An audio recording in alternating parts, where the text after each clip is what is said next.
Apenas porque eu não preparei um café da manhã quente separado para minha cunhada, que dormiu até tarde no primeiro dia após o nosso casamento, meu marido me deu um tapa bem na frente de toda a família dele. Minha sogra, Bruna, ficou completamente imóvel, como se o que estava acontecendo não fosse da conta dela. Meu sogro, Franco, manteve a cabeça baixa e silenciosamente enfiou os ovos na boca, sem nem se dar ao trabalho de olhar para mim. Naquele exato momento, eu entendi claramente que essas pessoas achavam que podiam fazer qualquer coisa. Elas acreditavam que, como nora bonita, eu deveria engolir o tapa e aguentar essa injustiça. Mas 5 segundos depois, eu abruptamente levantei as mãos e virei a mesa do café da manhã completamente arrumada. Os pratos de porcelana se espatifaram em 1000 pedaços com um estrondo ensurdecedor. No silêncio mortal que se seguiu, eu pronunciei apenas uma frase, e o ar na sala de estar congelou instantaneamente. Antes de mergulharmos na história, certifique-se de apertar o botão de inscrever-se, deixar um like e deixar um comentário dizendo de qual estado ou país você está ouvindo. Adoramos sempre ouvir suas histórias. Agora vamos começar. Meu marido tem qualidades incríveis, não é? Honestamente, o fato de essa garota ter conseguido se casar com nossa família é pura sorte dela. Dentro do luxuoso salão de banquetes do Hotel Fasano, no centro de São Paulo, minha sogra, Bruna, sentava-se majestosamente na mesa principal para convidados VIP. Ela usava um deslumbrante vestido de noite, em tom de ameixa escuro, que abraçava perfeitamente sua postura reta e rígida. Ela não dedicou um único olhar para a nova nora, que estava ocupada servindo champanhe para os convidados. Em vez disso, Bruna mantinha os olhos fixos no filho, que estava a poucos passos, conversando charmoso com parentes mais velhos. Os familiares sentados por perto assentiam em concordância e riam baixinho. Alguém tomou um gole da taça de cristal e mudou suavemente de assunto. Lara estava a poucos metros da mesa redonda. Em sua mão, havia uma xícara intocada de café preto. Embora a voz de Bruna não fosse alta, suas palavras cortavam claramente através do tilintar de copos e da conversa, acertando em cheio os ouvidos de Lara. Ela olhou para baixo, para a xícara em suas mãos. O enorme lustre de cristal pendurado no teto do salão refletia fracamente na superfície escura do café. Lara não emitiu som, nem mudou de postura. Bem naquele momento, seu marido, Dante, se aproximou dela. Pequenas gotas de suor haviam se formado em sua testa sob o cabelo perfeitamente penteado. Ele estava bonito em seu terno preto sob medida. Naturalmente, ele passou um braço ao redor dos ombros de Lara. Inclinou-se e perguntou se ela estava se sentindo exausta. Prometeu que só restavam mais algumas mesas para cumprimentar e então tudo acabaria. Sua voz era incrivelmente carinhosa. A gravata borboleta estava impecável em seu colarinho e os punhos da camisa estavam perfeitamente passados. Durante os 2 anos em que namoraram, ele sempre fora assim. Sempre chegava 10 minutos mais cedo nos encontros. Nos restaurantes, sempre lembrava de avisar o garçom que ela não suportava coentro. Sempre que ela trabalhava em turnos noturnos na farmácia, ele a esperava no carro dele sob o poste de luz, sentado quieto atrás do volante. Lara balançou a cabeça e garantiu que não estava cansada. A elaborada e exaustiva cerimônia de casamento finalmente terminou por volta das 15h. Enquanto mais da metade dos convidados começava a ir embora, a equipe de catering começou a limpar as mesas nas bordas do salão. Lara entrou na suíte nupcial, tirou o pesado vestido de noiva que apertava o peito e trocou por um simples vestido de linho bege. A fechadura clicou e Bruna entrou no quarto. Ela já havia trocado o vestido de noite por um terninho austero cinza escuro e segurava uma bolsa de couro. Dante entrou logo atrás dela. Bruna parou no meio do quarto. Sem intenção de se sentar, encarou Lara diretamente. Exigiu que o café da manhã estivesse pronto às 6h, em ponto na casa deles na zona leste de São Paulo. Sua voz era fria, breve e não deixava espaço para discussão. Afirmou que, como Lara agora fazia parte da família, ela tinha que preparar o café da manhã da primeira manhã com as próprias mãos, porque essa era a tradição deles. Os dedos de Lara que abotoavam a manga congelaram. Ela olhou para o relógio na parede. Amanhã seria o primeiro dia deles como marido e mulher. Lara concordou baixinho e prometeu estar lá no horário. Bruna não disse mais nenhuma palavra. Apenas se virou e saiu do quarto. Um silêncio mortal encheu o carro na volta para casa. Dante dirigia seu SUV de luxo e Lara sentava no banco do passageiro. O pôr do sol refletia como fogo carmesim no rio Tietê pela janela. Lara olhava para as árvores passando e perguntou, em voz muito calma, por que a mãe dele sempre falava de forma tão dura. Dante girou o volante enquanto entravam na ponte. Deu um tapinha na mão de Lara e explicou que a mãe só parecia rígida por fora, mas tinha um coração mole. Desconsiderou, dizendo que ela só tinha valores tradicionais antigos e que Lara deveria apenas fazer o que ela queria dessa vez para manter a paz. Lara olhou para a mão onde o marido havia tocado. Lentamente a puxou e apertou o botão da janela, deixando uma pequena fresta. A brisa fresca do rio invadiu a cabine, levando embora o cheiro forte de limpador de couro dos bancos. O carro entrou suavemente na garagem subterrânea de um novo prédio de luxo nos Jardins. Esse penthouse custava 18 milhões de reais. Apenas no mês passado, o pai de Lara, Arthur Montoro, havia transferido essa quantia enorme diretamente para a conta da construtora. Apenas um nome constava na escritura: Lara Montoro. A família de Dante só possuía um apartamento decadente de 40 anos em um bairro da Zona Leste. No entanto, eles não haviam contribuído com um único centavo para o novo apartamento. Durante o jantar de apresentação da família, Bruna deixou sua posição clara imediatamente. Declarou que seu Dante seria o provedor pelo resto da vida. Portanto, o lado da noiva fornecer a moradia era uma contribuição perfeitamente justa. Naquele dia, o pai de Lara não discutiu, apenas baixou a cabeça em silêncio e terminou sua bebida. Às 22, as luzes se apagaram no quarto principal dos recém-casados. Horas depois, perfurando a escuridão antes do amanhecer, Lara já dirigia seu carro em direção ao antigo apartamento dos sogros na Zona Leste. Ainda nem havia clareado. Uma lâmpada de sensor de movimento piscava fracamente no corredor do prédio, iluminando uma pilha feia de caixas de papelão no canto. Dante abriu a porta da frente com um rangido alto. A sala de estar estava completamente escura, iluminada apenas pelo brilho azulado da tela da televisão. Bruna já estava sentada no centro de um sofá gasto, vestindo um hobby escuro, segurando o controle remoto com força. Sem nem virar a cabeça, perguntou se Lara havia chegado. Lara tirou os sapatos em silêncio e colocou a bolsa no console do corredor. Olhando fixamente para a TV, a sogra instruiu que ela encontrasse a frigideira grande no segundo armário e usasse as batatas, cebolas e ovos na geladeira. Lara entrou na cozinha minúscula. Tudo estava coberto por uma camada pegajosa de gordura velha de cozinha. Ela abriu a porta da geladeira e uma rajada de ar frio mofado bateu em seu rosto. As prateleiras estavam lotadas de potes plásticos descombinados e sacos pretos cheios de conteúdos misteriosos. Bem no fundo da gaveta de vegetais, ela encontrou um saco meio vazio de batatas, alguns pimentões murchos e alguns ovos solitários. Ela examinou os ingredientes por exatamente 3 segundos. Dentro de sua cabeça, exatamente como organizava prescrições médicas na farmácia, uma sequência precisa de ações se alinhou instantaneamente. A torneira estava dura. Ela a forçou a abrir e a água fria bateu ruidosamente na tábua de corte. Descascou as batatas, picou os pimentões e cebolas. O único som na cozinha silenciosa era o ritmo afiado de sua faca cortando. Jogou as batatas na frigideira quente, deixando-as dourar e ficarem crocantes como hash browns, mexendo com uma colher de pau. Bateu os ovos e derramou sobre os vegetais para criar uma enorme frigideira de café da manhã farta. Puxou alguns pratinhos de uma prateleira próxima e porcionou um pouco de bacon que encontrou no fundo da geladeira. Às 6h20, uma velha mesa rangente de jantar foi montada no meio da sala de estar. Uma panela fumegante de café da manhã aromático estava no centro, cercada por pratos. Franco saiu do quarto, vestindo pijama listrado e com cabelo bagunçado. Não disse uma palavra. Apenas se largou na cadeira na cabeceira da mesa, examinou rapidamente a comida e imediatamente pegou o garfo. Bruna desligou a TV e caminhou lentamente, ocupando o assento oposto ao marido. Dante, que acabara de lavar o rosto, saiu do banheiro e sentou ao lado de Lara. De pé ao lado da mesa, Lara olhou para o grupo. Faltava uma pessoa. Sua cunhada, Hannah. Lara perguntou a Bruna se deveriam acordar Hannah para que ela pudesse comer com eles.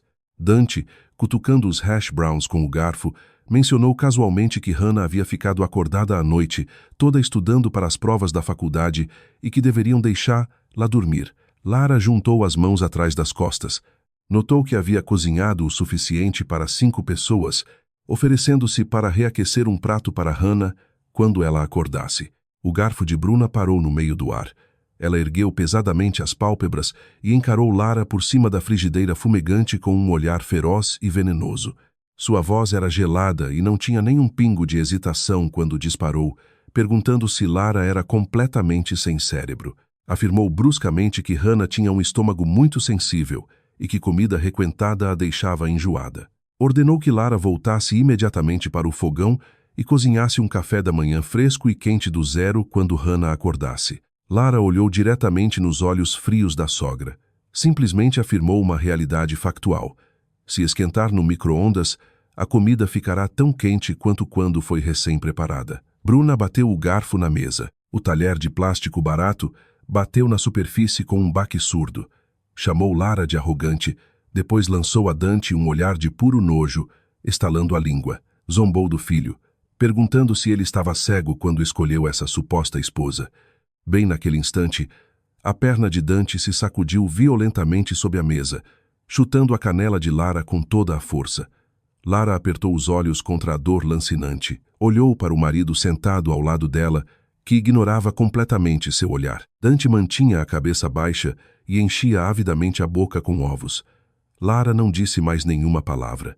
Sentou-se em silêncio. O café da manhã sufocante terminou em apenas 15 minutos.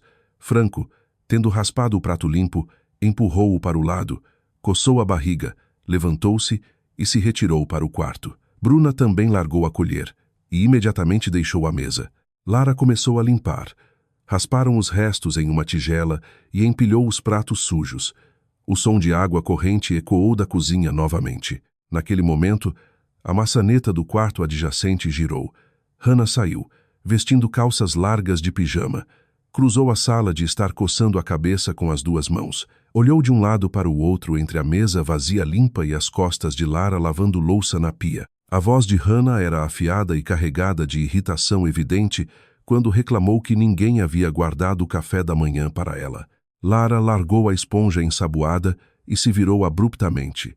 Disse a Hannah que a comida estava na geladeira e se ofereceu para esquentar no micro-ondas para ela. Hannah fez uma careta e torceu os lábios em um sorriso sarcástico. Perguntou sarcasticamente se sua nova cunhada realmente planejava alimentá-la com sobras frias de micro-ondas no primeiro dia do casamento.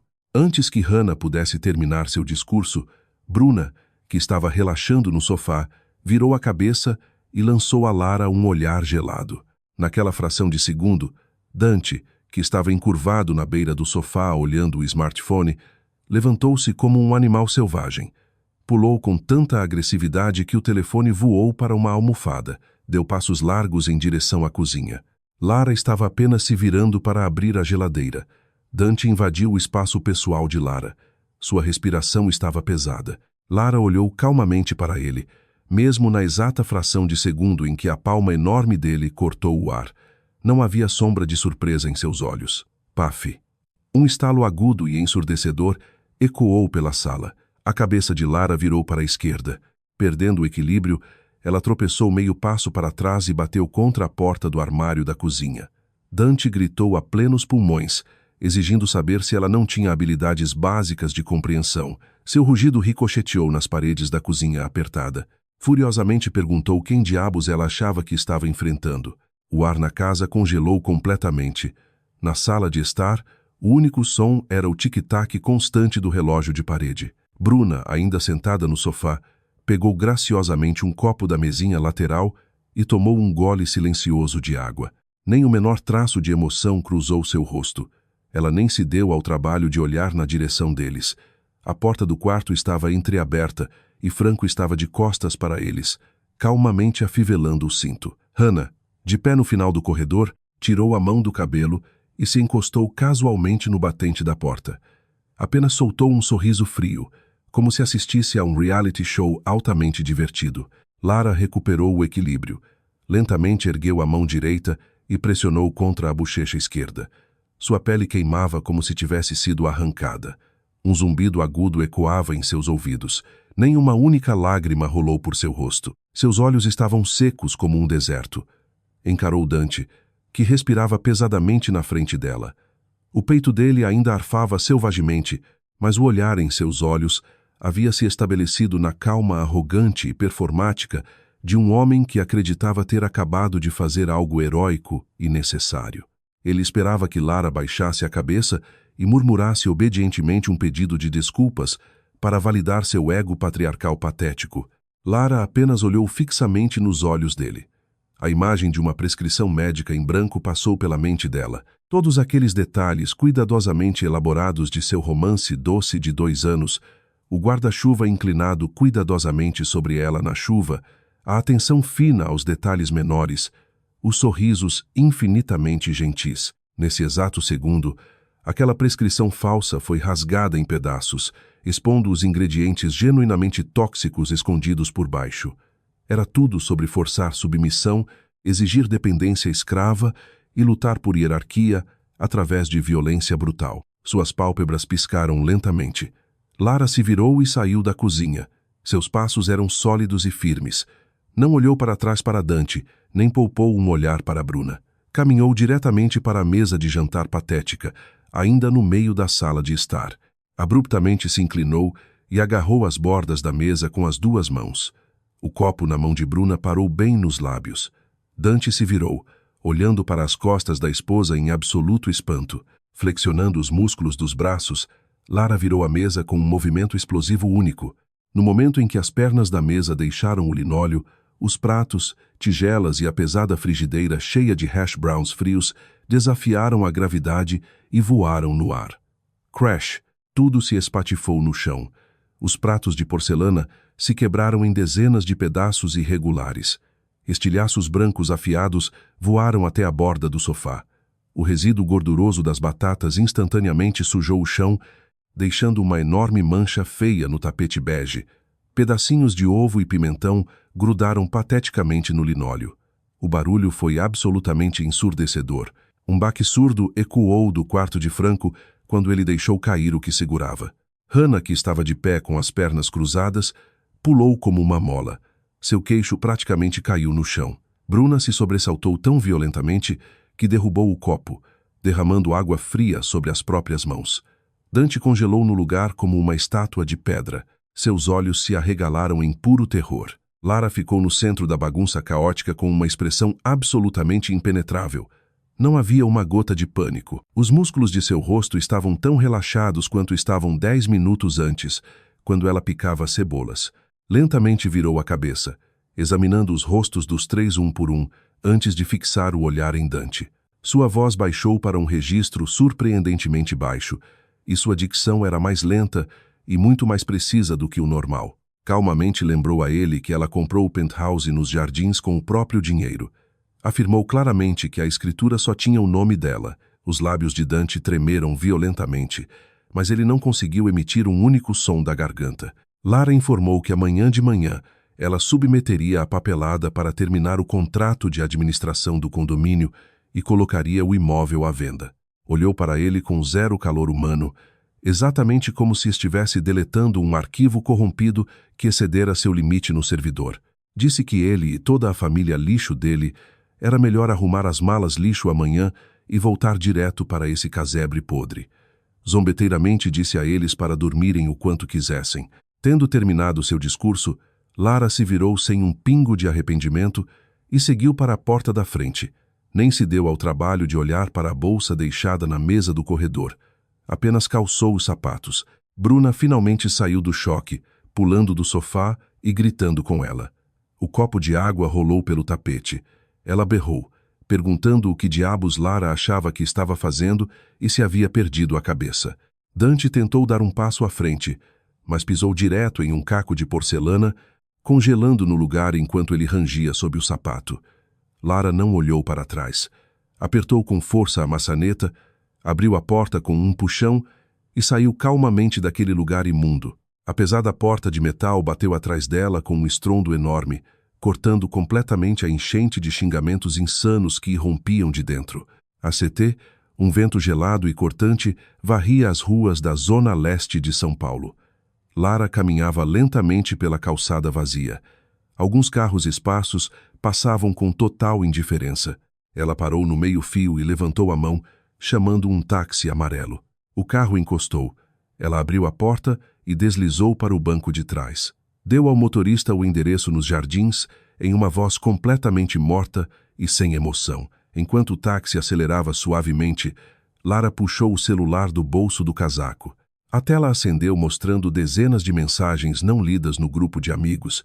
Ela deslizou todas para longe, abriu os contatos e tocou no número fixado bem no topo da lista. Não tocou nem 2 vezes antes de uma voz grave de barítono atender do outro lado. Sim, disse Arthur Montoro. Sua voz estava ligeiramente rouca, como de um homem que acabara de ser acordado de um sono profundo. Imediatamente perguntou o que havia acontecido àquela hora ímpia. Lara olhava fixamente para as placas de rua passando lá fora. A dor do tapa já havia afundado profundamente sob sua pele, desencadeando uma inflamação ardente. Olhando para seu próprio reflexo pálido na janela do táxi, ela simplesmente disse: "Pai, puxa a tomada." Foram as únicas palavras que ela falou. Um longo silêncio gelado pairou do outro lado da linha. Não houve suspiros dramáticos, nem interrogatórios inúteis. Arthur Montoro entendeu instantaneamente o peso enorme por trás daquelas 4 palavras. Depois de cerca de 10 segundos de silêncio mortal, o farfalhar de papéis ecoou pelo telefone, seguido pelo clique afiado de óculos de leitura se abrindo. A voz de Arthur voltou 100 vezes mais fria e robótica do que quando auditava relatórios financeiros corporativos. Ordenou que ela fosse direto para o pronto-socorro do hospital primeiro. Mandou que conseguisse um laudo médico oficial do médico plantonista, completo com descrição detalhada e fotos em alta resolução da lesão. Comandou que salvasse todos os recibos e não jogasse fora um único pedaço de papel. Depois prometeu que ligaria pessoalmente para o corretor de imóveis e iria para a imobiliária imediatamente. Lara olhava para o espaço vazio lá fora pela janela. O sol brilhante da manhã batia no vidro do táxi, cegando-a. Ela sussurrou um acordo quieto e apertou o botão vermelho para encerrar a chamada. O táxi freou na entrada do pronto-socorro do Hospital Albert Einstein. Lara pagou a corrida com o cartão e entrou, ligeiramente instável nos pés. O ar na sala de espera estava saturado com a mistura nauseante de álcool em gel e desinfetante industrial barato.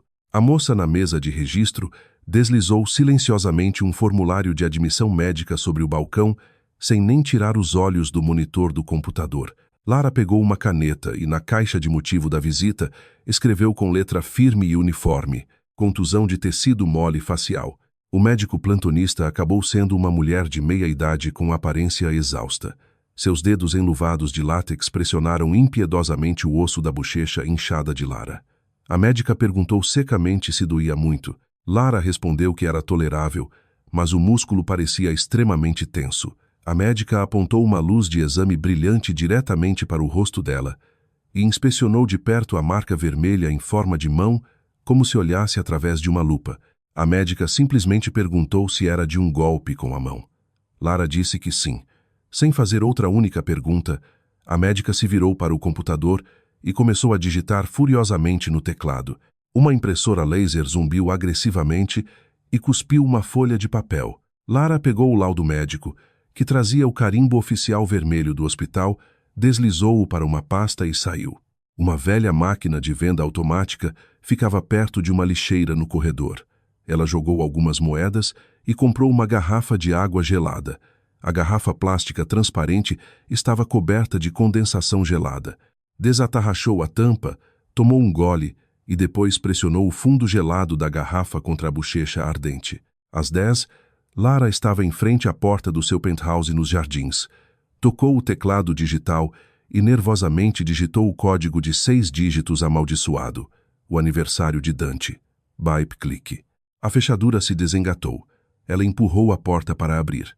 Os sapatos sociais de couro de Dante, que ele havia chutado descuidadamente na noite anterior, estavam jogados meio torto no piso da entrada. 2 taças de vinho das quais haviam bebido enquanto assistiam a uma série na Netflix estavam na mesa de centro da sala. Lara bateu a porta da frente, arrancou a capa plástica do lado interno da fechadura inteligente, apertou o botão de reset e digitou uma nova combinação de 6 dígitos. O aniversário do pai dela. O bip agudo do teclado ecoou pela sala de estar vazia. Apertou a tecla asterisco e o mecanismo interno clicou ao finalizar o novo protocolo de segurança. Jogando o casaco no sofá, ela caminhou direto para o escritório de casa, ligou o laptop e puxou um token de segurança USB da carteira, plugando-o na porta. Quando o painel de Internet Banking finalmente carregou, o saldo da conta corrente conjunta deles era exibido em números enormes e em negrito na tela: R$250 mil. De acordo com o acordo pré-nupcial, esse dinheiro deveria ser o fundo de emergência intocável da família. Na realidade, R$225 mil desse total eram dinheiro próprio de Lara, economizado de 5 anos de turnos exaustivos na farmácia. Os miseráveis 25 mil restantes eram o que Dante havia transferido 3 meses antes do casamento, agindo como se estivesse fazendo um enorme favor. Lara clicou violentamente no ícone de transferência de fundos. No campo do destinatário, digitou o número de roteamento de sua própria conta bancária separada privada. No campo do valor, digitou tudo até o último centavo, R$250 mil. Digitou o código de confirmação de segurança e executou. A página da web atualizou. O saldo atual exibido no monitor era 0. Ela arrancou o token USB do laptop e imediatamente discou para a linha premium de atendimento ao cliente do banco. Quando a atendente atendeu, Lara confirmou sua identidade como titular principal da conta. Ordenou que a representante congelasse imediatamente todos os seus cartões de crédito terminados em determinados números, reportando-os como perdidos. Enfatizou agressivamente que eles também bloqueassem todos os cartões de usuários autorizados anexados à conta. Exigiu que fosse feito instantaneamente para que, não importasse onde ele estivesse, em um karaokê ou bar, o cartão dele fosse completamente recusado no segundo em que tentasse pagar. A operadora verificou rapidamente a identidade dela e processou o pedido. Exatamente 3 segundos depois que ela desligou o telefone, uma mensagem de texto automatizada apareceu na tela dela, confirmando que todos os cartões de crédito principais e de usuários autorizados da família haviam sido desativados com sucesso devido à perda. Tendo lidado com o dinheiro, Lara entrou no banheiro master. Abriu a água fria e lavou o rosto. O espelho refletia uma garota com um hematoma vermelho escuro grotesco florescendo na bochecha esquerda. Pegou alguns discos de algodão e secou gentilmente a pele. Depois de trocar para uma blusa de seda cinza escuro elegante, pegou a pasta contendo os registros hospitalares e saiu direto de volta para a cidade. Às 13h, uma porta de vidro fosco se fechou atrás dela em uma sala de conferência de alto padrão localizada em um prestigiado escritório de advocacia no centro financeiro de São Paulo. Sentada diretamente à frente dela estava Julia Sterling, uma amiga mais velha dos tempos da universidade, que havia abandonado a farmácia para virar advogada, e agora era uma advogada de divórcio corporativa lendária. Julia sentava com as pernas cruzadas, examinando o laudo hospitalar com a intensidade de alguém olhando através de um microscópio. Comentou que isso era uma escalada insana por absoluta bobagem. Jogou o laudo de volta na pasta e tomou um gole do latte gelado. Lara encontrou o olhar dela com uma expressão absolutamente estoica, confirmando o que havia acontecido às 6h30 daquela manhã. Julia assentiu, abriu a gaveta da mesa e puxou uma pilha de documentos legais em branco e impecáveis, um acordo de separação matrimonial e divisão de bens. Julia explicou que o contrato de compra do penthouse nos Jardins estava exclusivamente no nome de Lara e os fundos haviam sido transferidos diretamente da conta da empresa do pai dela para a construtora. Garantiu a Lara que era classificado como propriedade separada pré-marital e Dante não podia tocar em um único centavo. Como o casamento durou menos de 24 horas, qualquer processo que ele movesse por pensão ou divisão de bens seria completamente ridicularizado no tribunal. Julia bateu a ponta da caneta de luxo na mesa de mogno, apontando que o único problema real era descobrir como forçar aquele canalha a arrastar o traseiro arrogante para o escritório e assinar os papéis do divórcio. Lara perguntou o que aconteceria se ele se recusasse a assinar. Os olhos de Julia se estreitaram. Afirmou que, se ele recusasse um divórcio consensual, eles iriam imediatamente a julgamento. Pegou o laudo hospitalar, chamando-o de seu trunfo definitivo. A evidência de violência doméstica era clara e inegável. Explicou que se fosse a julgamento, não só Dante seria forçado a pagar danos punitivos massivos por angústia emocional e física, como ele simultaneamente abriria um processo criminal de agressão na Polícia Civil. Júlia apontou que a família dele morava na Zona Leste havia 20 anos e que Dante trabalhava em um emprego corporativo confortável. Se detetives começassem a aparecer no cubículo do escritório dele ou no apartamento da mãe, seu ego frágil não conseguiria lidar com a humilhação pública. Lara pegou a caneta e firmemente assinou seu nome no canto inferior direito do documento. A ponta da caneta arranhou alto e decisivamente contra o papel grosso. Júlia deslizou a papelada assinada de volta para a pasta, prometendo agilizar tudo. Acrescentou que o pai de Lara já havia falado com o corretor de imóveis. O vendedor havia concordado em encerrar o contrato de compra do condomínio e transferir o dinheiro de volta, mas a burocracia levaria cerca de 3 semanas. Lara se levantou sem um pingo de hesitação, olhou para Júlia e disse que queria se livrar completamente de todo esse lixo dentro daquelas 3 semanas. Júlia bateu a pasta na mesa e olhou para a amiga. Avisou Lara que Dante provavelmente voltaria rastejando para o penthouse naquela noite e perguntou se ela abriria a porta. Lara respondeu friamente que já havia mudado o código da fechadura inteligente e não o deixaria entrar. Às 19h30, passos pesados ecoaram pelo corredor silencioso e acarpetado do prédio de luxo nos jardins. Dante, segurando sua pasta de couro, caminhou até a porta da frente cinza escura. Por puro hábito, digitou seu aniversário no teclado. Bip, bip. Erro. Um som curto e áspero de aviso soou. Dante franziu a testa, achando que havia digitado errado os números. Ele lentamente e cuidadosamente digitou os dígitos uma segunda vez. Bip. Erro. Ele congelou, olhando fixamente para o painel digital. A luz de fundo azul escureceu para preto.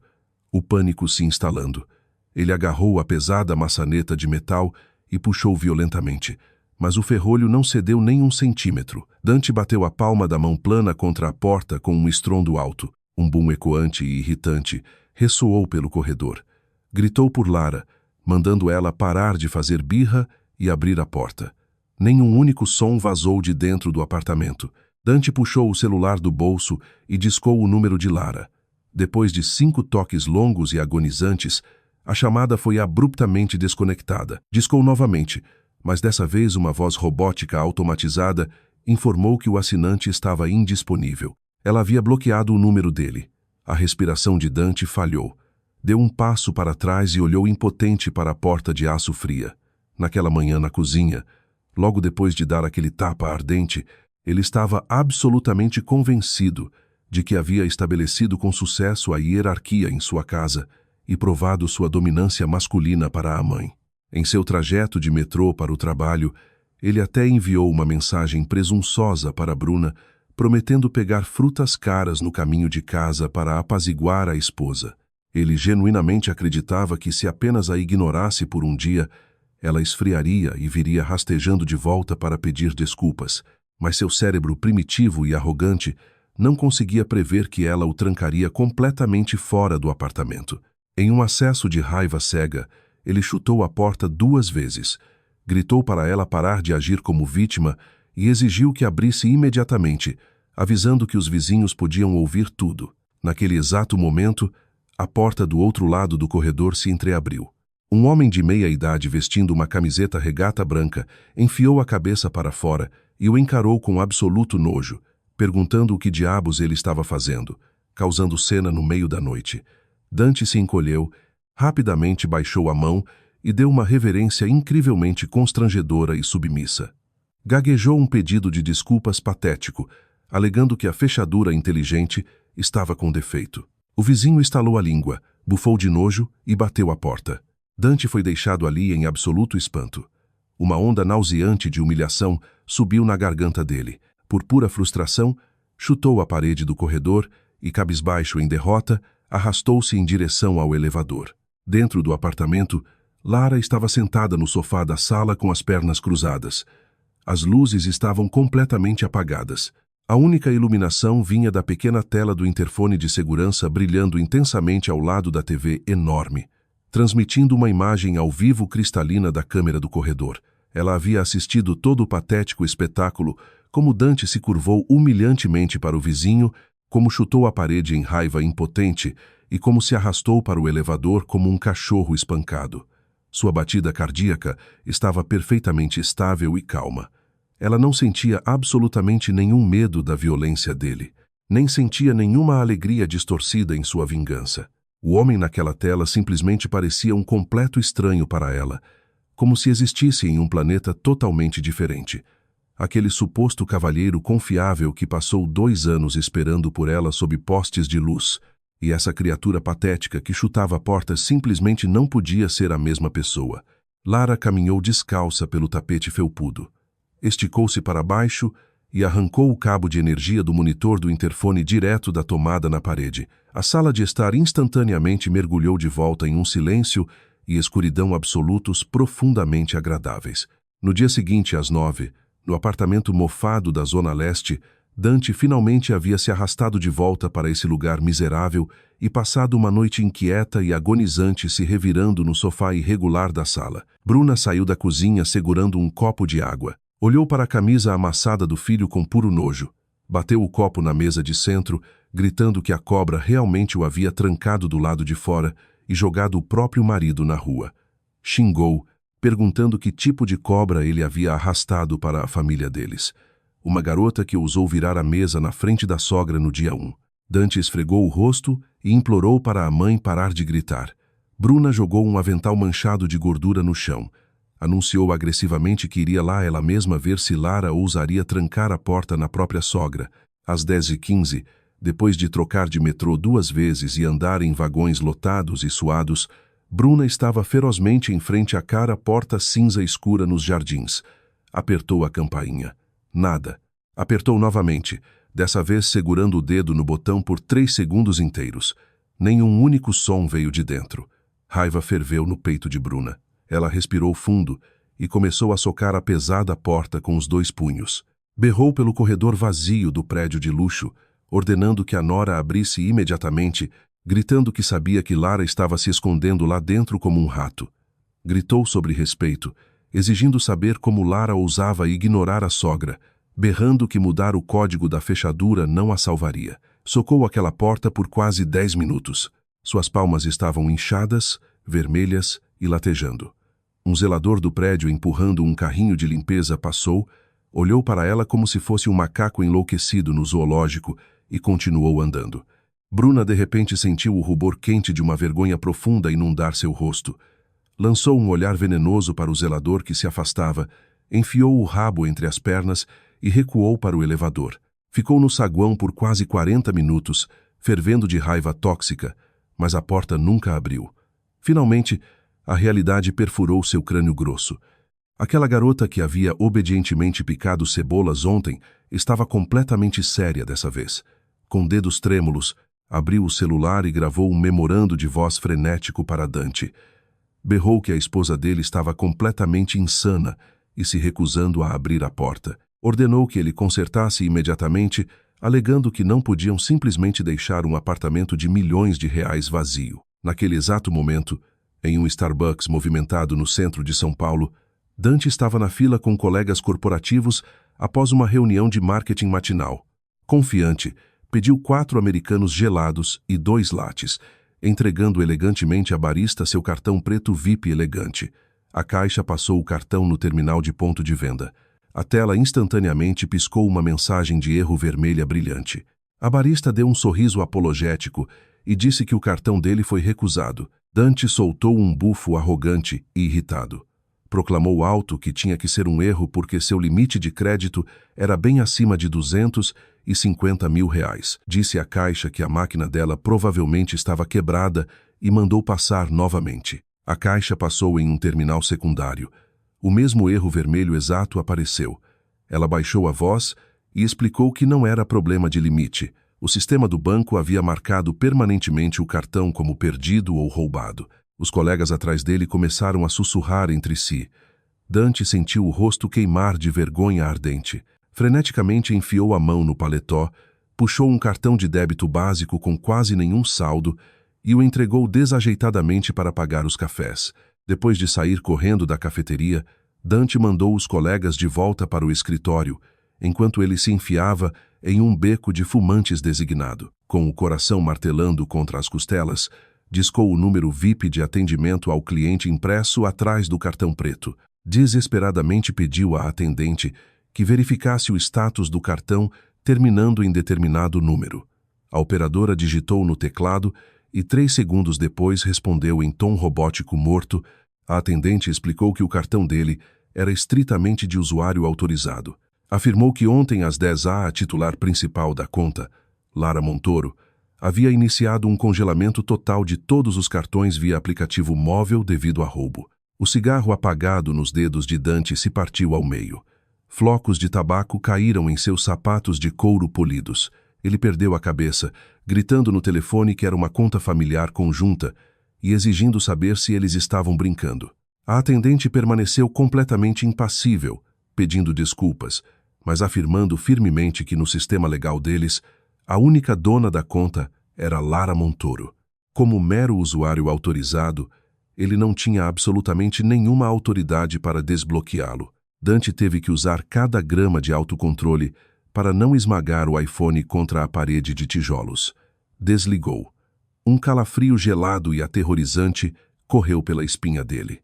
Freneticamente abriu o aplicativo de internet banking móvel e acessou a conta corrente conjunta, exatamente a mesma conta na qual ele havia orgulhosamente transferido seus patéticos R$25 mil apenas meses antes. Saldo total: 0. O histórico de transações mostrava claramente que ontem de manhã cada centavo havia sido transferido eletronicamente para uma conta externa irreconhecível em um banco completamente diferente. Ele lentamente deslizou pela parede de tijolos, suja do beco até bater no pavimento. Apenas nesse momento sufocante e aterrorizante a realidade gelada de seu casamento curto realmente amanheceu para ele. Durante os 2 anos de relacionamento, Lara nunca havia feito um grande caso sobre dinheiro. Ela casualmente pagava a conta em steakhouses de alto padrão, e quando o tópico de comprar uma casa nos Jardins surgiu, ela desconsiderou com um simples: "Meu pai vai cuidar disso." Cego por seu próprio ego colossal, Dante havia aceitado tudo isso como seu direito natural, genuinamente acreditando que era um macho alfa, altamente bem-sucedido, que havia merecido seu lugar na sociedade de elite. Mas aquele maldito cartão de crédito era a tábua de salvação definitiva para toda a família dele na Zona Leste. Bruna usava para comprar mantimentos orgânicos premium toda semana. Sua irmã mais nova, Hannah, usava para pagar os cursos de preparação para o vestibular absurdamente caros. Todo o luxo que eles desfrutavam estava sendo financiado diretamente por aquele pedaço de plástico agora congelado. Dante jogou o cigarro quebrado no concreto e pisou nele violentamente. Discou o número da mãe. Quando Bruna atendeu, a voz de Dante estava seca e rouca como lixa. Disse a ela que tinha uma catástrofe. Bruna estava apenas destrancando a porta do apartamento na Zona Leste e perguntou ansiosamente se Lara finalmente havia aberto a porta. Dante berrou que não tinha nada a ver com a porta. Disse à mãe que Lara havia bloqueado todos os cartões de crédito, inclusive o que usavam para todas as despesas de vida. O pé de Bruna parou no meio do ar. Confusamente perguntou do que diabos ele estava falando, presumindo que ele quisesse dizer o cartão de débito ligado à folha de pagamento corporativa dele. Dante gritou em absoluto desespero, explicando que o cartão de crédito estava no nome de Lara o tempo todo. Berrou que sua esposa insana não só bloqueou os cartões, como havia drenado a conta corrente conjunta deles para 0 absoluto. Bruna congelou na porta como uma gárgula. Gaguejou perguntando como era possível não estar no nome dele, insistindo que ele era o homem da casa. Exigiu saber por que Lara tinha controle sobre todo o dinheiro. Dante fechou os olhos em agonia total e implorou à mãe que ouvisse. Revelou que a escritura do penthouse nos Jardins também estava exclusivamente no nome de Lara e que o pai dela havia pago os 18 milhões à vista. Admitiu que se Lara lançasse uma guerra financeira agora, ele ficaria completamente quebrado sem um único cartão bancário funcionando em seu nome. Silêncio mortal irradiou do alto-falante do telefone. Bem naquele momento, a porta do quarto se abriu e Hannah saiu segurando uma fatura de matrícula para seu curso preparatório para o vestibular.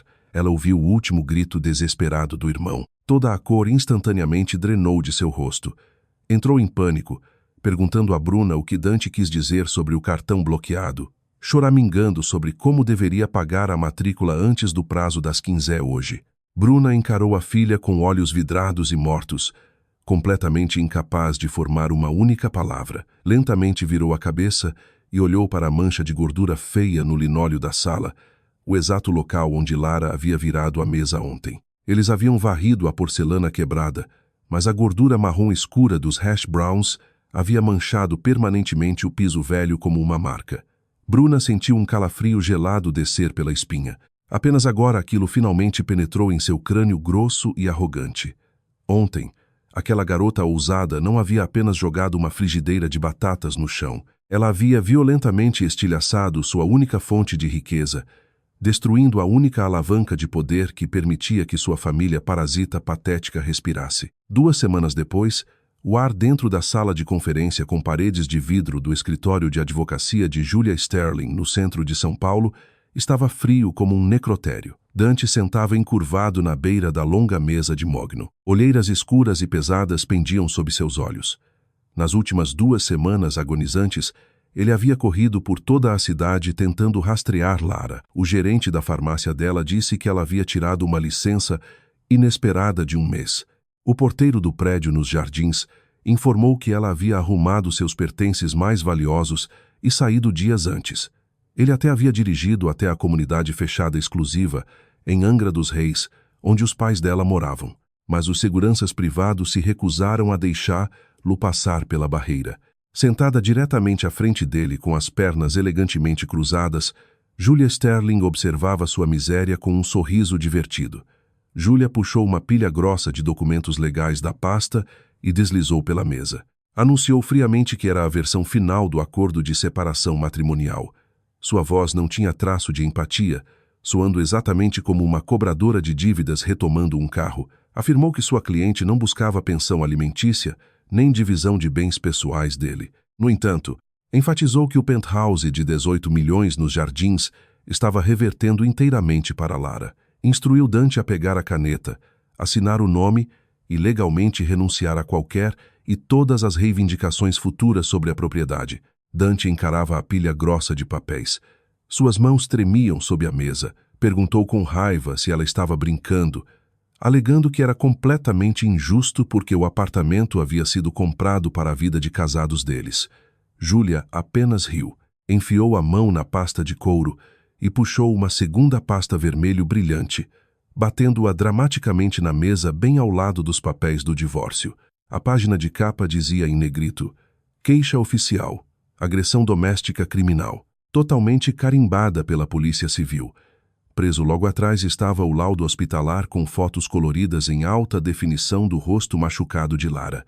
Recostando na cadeira de couro luxuosa, Julia informou Dante que sua cliente já havia compilado um pacote de evidências à prova de balas para o Ministério Público. Lembrou a ele que, na frente de múltiplas testemunhas, ele havia intencionalmente atingido a esposa no rosto no primeiro dia do casamento. Avisou que se ele se recusasse a assinar os papéis do divórcio e tentasse lutar no Tribunal Civil, não só seria atingido por danos financeiros massivos, imediatamente se tornaria o principal suspeito em uma investigação criminal de crime. Bateu na pasta vermelha, prometendo que a queixa criminal seria entregue em mãos ao departamento de RH da empresa corporativa prestigiada dele. Inclinou-se, encarando-o, e perguntou se ele realmente queria arrastar isso e pagar o preço final.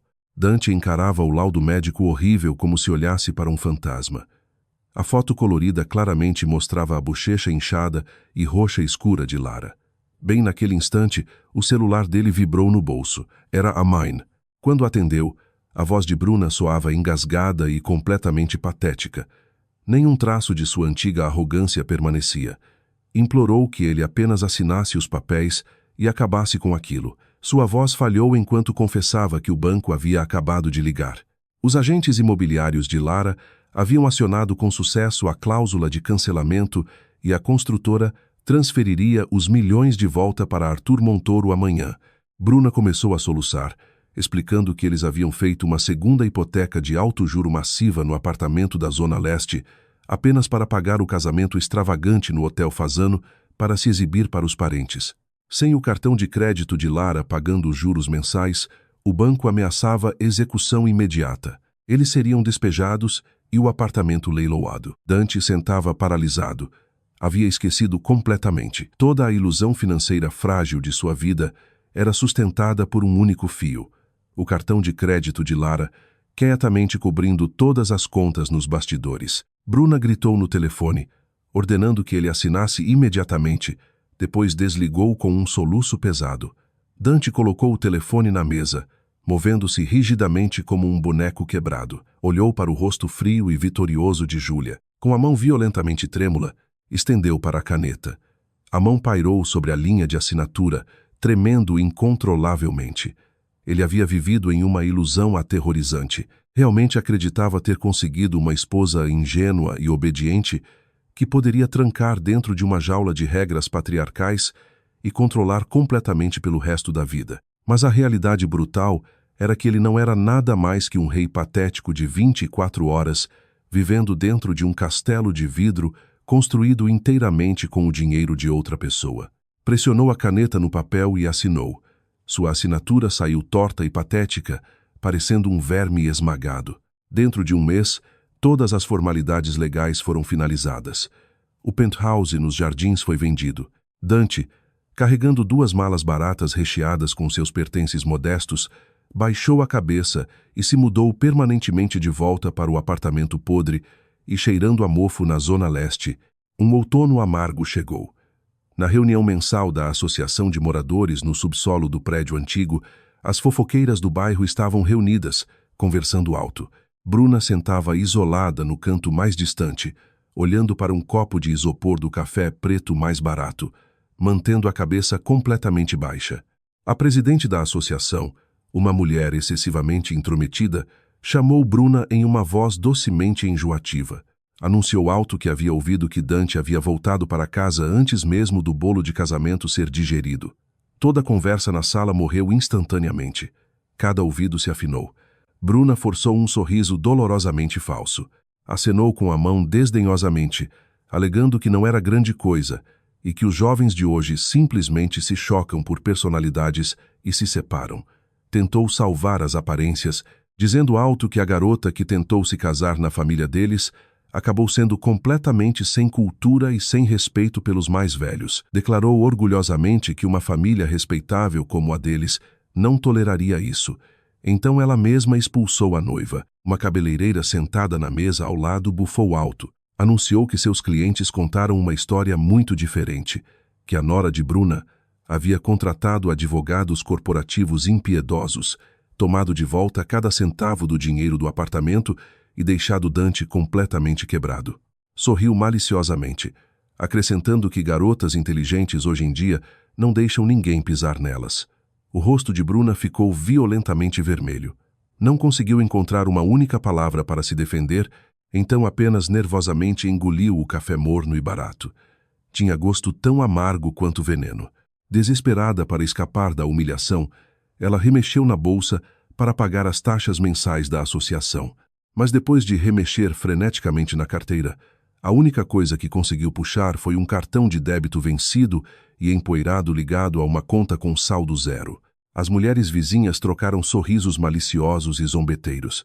Naquele exato mesmo momento, o sino da porta tocou alto no andar térreo de uma loja familiar de descontos decadente a alguns quarteirões. Hannah, vestindo um uniforme feio e barato de poliéster de funcionária, estava encurvada sobre o caixa. Olheiras profundas e escuras pendiam sob seus olhos, e seu cabelo, que costumava ser arrumado em salões caros, estava puxado para trás em um rabo de cavalo oleoso e bagunçado. Um homem corpulento em roupas de construção sujas bateu uma lata barata de cerveja no balcão. Rosnou para ela registrar mais rápido porque ia perder o ônibus. Hannah se encolheu, aterrorizada, e rapidamente pegou o scanner de código de barras. Murmurou o total em um sussurro quase inaudível. O homem jogou uma nota amassada de R$1 no balcão e tamborilou impacientemente os dedos grossos no display plástico. Gritou para ela parar de divagar e entregar o troco, murmurando que as crianças de hoje não tinham ideia de como trabalhar para viver. Hannah mordeu o lábio inferior com tanta força que quase sangrou, lutando desesperadamente contra lágrimas de humilhação total. Nos últimos 3 meses, ela havia ouvido aquela frase exata centenas de vezes. Depois que o cartão mágico da cunhada desapareceu, seus caros cursos preparatórios para o vestibular foram instantaneamente cancelados. Sua mãe passava todos os dias soluçando sobre cartas agressivas de cobrança do banco. Seu irmão Dante bebia até dormir no quarto toda noite. No final, apenas para ajudar a família a sobreviver e evitar o despejo, ela foi forçada a abandonar as aulas e pegar um emprego de salário mínimo nessa loja de descontos deprimente. Com mãos trêmulas, contou as moedas e entregou o troco ao cliente. Apenas agora, de pé atrás desse caixa pegajoso e imundo e vivenciando a realidade brutal do trabalho duro, ela finalmente compreendeu uma verdade simples e implacável. Nesse mundo real, absolutamente ninguém era obrigado a cozinhar cafés da manhã quentes e gratuitos para uma pirralha preguiçosa e mimada. Aquela bandeja de prata mágica simplesmente não existia. 3 meses depois, às vésperas do inverno, dentro de uma propriedade fechada de elite em Angra dos Reis, as últimas folhas carmesins caíam gentilmente no gramado perfeitamente aparado. Dentro da cozinha enorme do chefe, o exaustor pesado zumbia baixinho. Panquecas fofas de buttermilk chiavam lindamente em uma grande frigideira de ferro fundido. Arthur Montoro, vestindo um cardigã macio de cashmere, virava habilmente uma panqueca dourada no ar com uma mão. Toda a casa cheirava a calor, conforto e comida incrível. Lara entrou pela porta dos fundos, carregando várias sacolas ecológicas cheias de frutas orgânicas premium. Estava vestida com calças de moletom ultra confortáveis e uma camisa de flanela de algodão folgada. Seu cabelo estava casualmente preso atrás. Sem tirar os olhos do fogão, Arthur disse para ela lavar as mãos e arrumar a mesa, mencionando que a mãe dela havia saído para o jardim pegar ervas frescas e pedindo que Lara a chamasse. Lara sorriu e disse, "Claro, pai." Pegou os talheres e caminhou para a sala de jantar enorme e ensolarada. A mesa de jantar era feita de madeira de nogueira sólida e podia facilmente acomodar 10 pessoas. Ela casualmente arrumou 3 jogos americanos. Não havia assento reservado na cabeceira da mesa para o patriarca. Não havia hierarquia tóxica sufocante e absolutamente nenhuma regra arcaica exigindo que todos passassem fome até o homem da casa pegar o garfo primeiro. A mãe entrou segurando um maço de hortelã fresca e colocou uma jarra quente de xarope de bordo verdadeiro de Vermont no centro da mesa. Arthur saiu com uma enorme travessa empilhada de panquecas douradas fumegantes, colocou-a e imediatamente puxou uma cadeira para sentar. Pai, mãe e filha sentaram casualmente ao redor da mesa. Nenhuma única pessoa mencionou o pesadelo absoluto que havia se desenrolado 3 meses antes na Zona Leste. Ninguém deu sermão em Lara sobre precisar julgar homens melhor ou ser mais cuidadosa. Esse almoço era exatamente o mesmo que cada almoço que ela havia comido nos últimos 28 anos de vida. Apenas uma refeição normal e amorosa com a família. Lara pegou o garfo, cortou um pedaço de panqueca fofa, mergulhou no xarope de bordo quente e deu uma mordida. O único som na sala pacífica era o tilintar suave e agradável dos talheres contra a porcelana. Enquanto mastigava, ela de repente congelou, olhando para a superfície lisa de nogueira da mesa. Por uma fração de segundo, uma memória vívida piscou em sua mente. Aquela mesa de madeira patética e instável que ela havia violentamente espatifado em pedaços naquela sala de estar escura e miserável da Zona Leste. O ar naquele apartamento havia sido denso e sufocante como concreto secando. O silêncio daquelas pessoas que se chamavam de nova família dela era uma pressão pesada e violenta projetada para forçar. Lá se ajoelhar para varrer vidro quebrado e aceitar seu papel como escrava sem voz. Mas agora, ao redor dela, havia um silêncio absolutamente perfeito de cura. Era o silêncio da pura liberdade. Liberdade de ter que constantemente ler o ambiente, andar sobre ovos, ou temer uma explosão violenta por causa de um prato de comida.